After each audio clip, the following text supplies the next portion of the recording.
Hello, my loves. It's time to discuss some more cancelled, lost, and scrapped albums.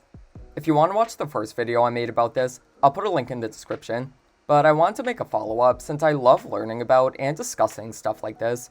There's something so interesting to me about projects that never saw the light of day, or even went into development in the first place. So let's take a look at some albums that were either planned but never made, or albums that were made but never released. Cheryl, cancelled 5th album. A member of the hugely successful UK girl group Girls Aloud, Cheryl had an impressive solo career, starting with her 2009 album 3 Words. She went on to release 3 more albums, with her final being 2014's Only Human. She took a break from music after this to focus on being an X Factor judge, and to raise her son, who she had in 2017. However, she did have plans to release a 5th album sometime in 2019, even stating in July 2018 that it was pretty much finished.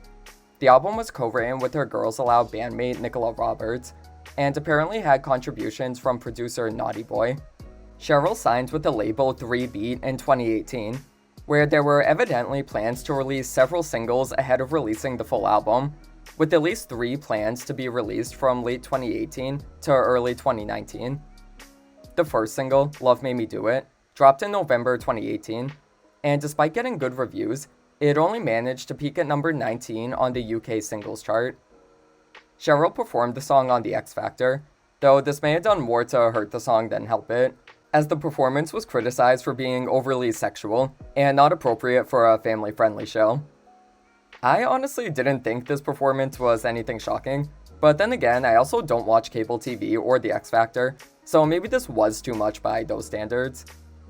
Sometime in late 2018 or early 2019, plans may have changed for the album's rollout, with Cheryl saying she wasn't planning on dropping a whole album, but instead enough singles to be an album. The second single, Let You, dropped in May 2019, and did even worse than Love Made Me Do It, peaking at number 57 on the UK singles chart. To date, this is the last solo single Cheryl's released, and her 5th album remains locked up somewhere. Clearly, the underperformance of the singles led to the album's cancellation, but other factors, such as media scrutiny regarding her appearance, the Love Made Me Do It performance, and her dismissive response to what people were saying about her 2003 assault charge, made the tides turn on the superstar. She wasn't the nation's sweetheart anymore, and it seemed like UK audiences had essentially moved on from her. Cheryl herself seemed to understand this, saying in a November 2018 interview that if Love Made Me Do It didn't chart well enough, then she wasn't going to continue with music. I personally think she understood the music industry had changed a lot in the short time that she was away, and was probably saying this to show how she was fine with not scoring #1 hits like she used to. When asked about a potential return to music in 2023, she stated the industry had changed, and wasn't sure if she would fit in anymore. As of now, Girls Aloud is preparing for a reunion tour, so it seems very unlikely Cheryl would drop solo music anytime soon. As for the album itself, there is hardly any information online about it, and as far as I can tell, nothing is leaked. Cheryl said it was pretty much finished, so maybe it's still sitting on her label's hard drive. It sucks plans fell through, cause Love Made Me Do It and Let You are bops, and if the album continued in that direction, it could have been great. But sadly, we'll probably never get to hear it. Also, I just want to say, I don't live in the UK, so if someone from there is watching, I'd appreciate it if you could weigh in on what went wrong with their comeback. Obviously, you'd be more qualified to tell the story since you witnessed it firsthand, and I'm pretty much just going off of what I've read online. I'd love to hear it since it's pretty fascinating to me. Cheryl was huge, being the first female British solo artist to get 5 #1s, so for her comeback to fail like this is pretty shocking. I love Cheryl's music, so I'm hoping one day we get to hear this lost album. Victoria Justice, Firefly.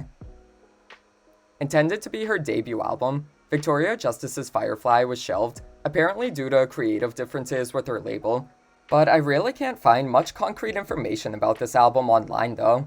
Here's what we do know. The album was slated for release in 2013, after Victorious, the Nickelodeon show she starred in, had ended.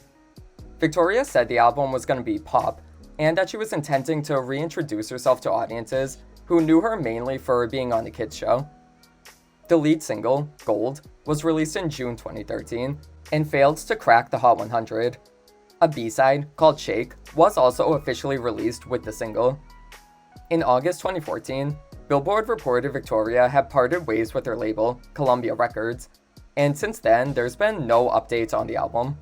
Over the years, 5 tracks out of the supposed 13 meant for Firefly have leaked, including the song Love Zombie, which was evidently recorded in 2010, going off this tweet from the song's producer, Greg Wells.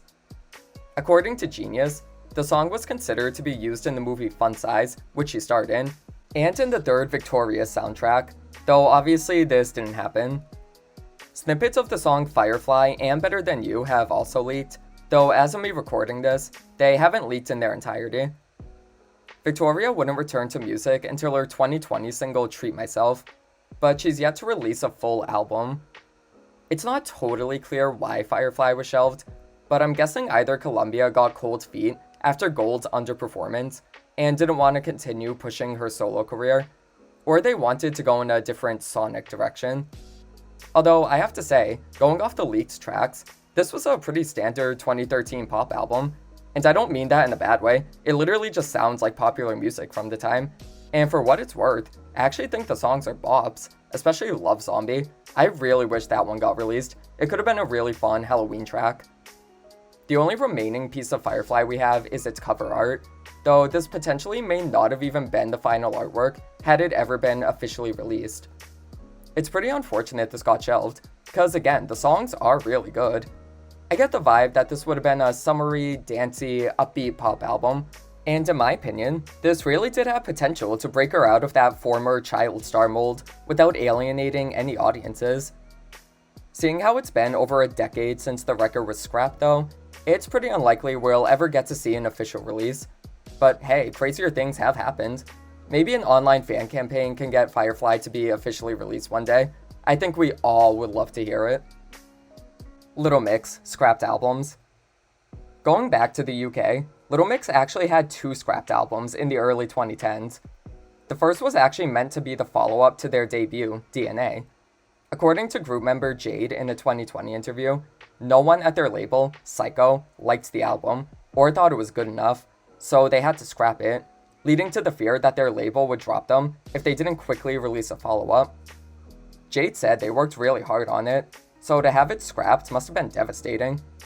The actual second album, Salute, was released in 2013, just under a year after DNA came out, meaning they made 2 albums in that time frame. The girls were busy, and it's crazy that Salute came out as great as it did, considering they must have been scrambling to put it together after they had just made a whole nother album. Outside of Jade's comments, there is nothing else known about this lost record. Maybe some songs were reworked to be on Salute, but without official confirmation or leaks, we'll truly never know. Sadly, the girls had to scrap another album after Salute. In 2015, group member Jessie revealed the reason for Little Mix's 2-year hiatus from releasing new music was due to them scrapping a whole album and having to start over. Fellow bandmate Leanne stated the biggest problem was that they couldn't find a strong enough single in what they had made, and bandmate Perry said that only 2 or 3 songs ended up being used for their actual third album, Get Weird, which released in 2015 and was a huge smash. The group actually had plans to tour in North America in 2014, though this was cancelled due to them wanting to focus on their next album. My question is, would they have actually gone through with the tour had they not had to scrap their original third record? Who knows? Either way, this was another difficult moment for the girls. I can only imagine the stress of having to start the album process all over again, on top of having to cancel about 20 tour dates. In the end, they did have a very successful era with Get Weird, so they clearly made the right decision. Very little is known about the scrapped record, as nothing is leaked as far as I can tell. According to Genius, a song called Boots, which sampled Nancy Sinatra's These Boots Are Made for Walking, was intended to be on it, though again, this hasn't leaked. According to this quote, the album was most likely going to continue the R&B sound they had going on in Salute, but they decided to go in a more pop direction instead. And that kind of makes me sad thinking of what we could have had. I love Get Weird, don't get me wrong, and I definitely think it's good to vary your discography and not do the same thing twice, but I love Little Mix the most when they have more R&B influence. My two favorite albums of theirs are Salute and LM5. They're most R&B heavy records, so it is a little upsetting knowing we could have had another one like those. Still, in the end, they decided to do what was best for them, and got a lot of hits from it, so maybe all the hardships they went through were a blessing in disguise. Mariah Carey, Angel's Advocate. Originally slated for a March 2010 release in the US, Angel's Advocate was to be a reworked version of Mimi's 2009 album, Memoirs of an Imperfect Angel, that was gonna feature new guest verses on most of the songs, as well as having several unreleased tracks, such as the songs Imperfect and Skydiving. According to producer Tricky Stewart, the point of Angel's Advocate was to appeal to a wider audience who wanted less balladry and more hip-hop in their Mariah music. Mariah is the queen of remixes.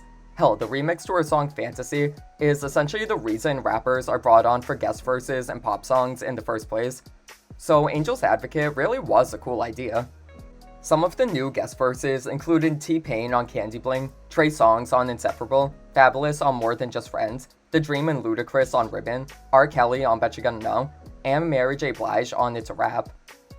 In addition to this, the album would also include the already released Angels Cry remix with Neo, the Obsessed remix with Gucci Mane, and the About My Face remix with Nicki Minaj.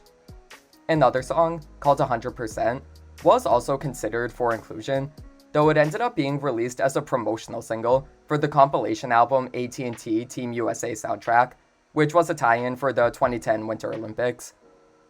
Most of the remixes actually were either released online or serviced to radio, but as a result of Memoirs of an Imperfect Angel not performing as well as expected, the album itself got scrapped. Mariah's team stated they would release a few more singles from the project, but that she was going to move on and work on either an entirely new studio album or a second Christmas album, which eventually turned into 2010's Merry Christmas to You. The remixes of Bet You Gonna Know and It's a Rap were included on the deluxe version of her 2014 album Me, I Am Mariah, The Elusive Shot 2s, meaning a lot of Angel's Advocate technically is released.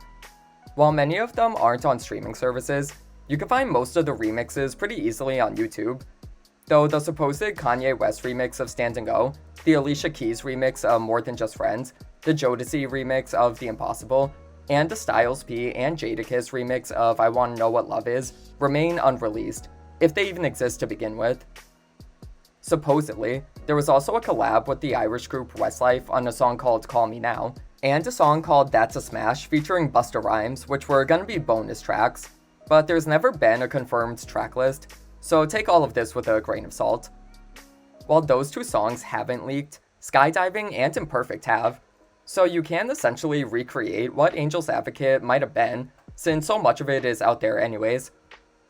It's sad this album was cancelled due to Memoirs not performing well.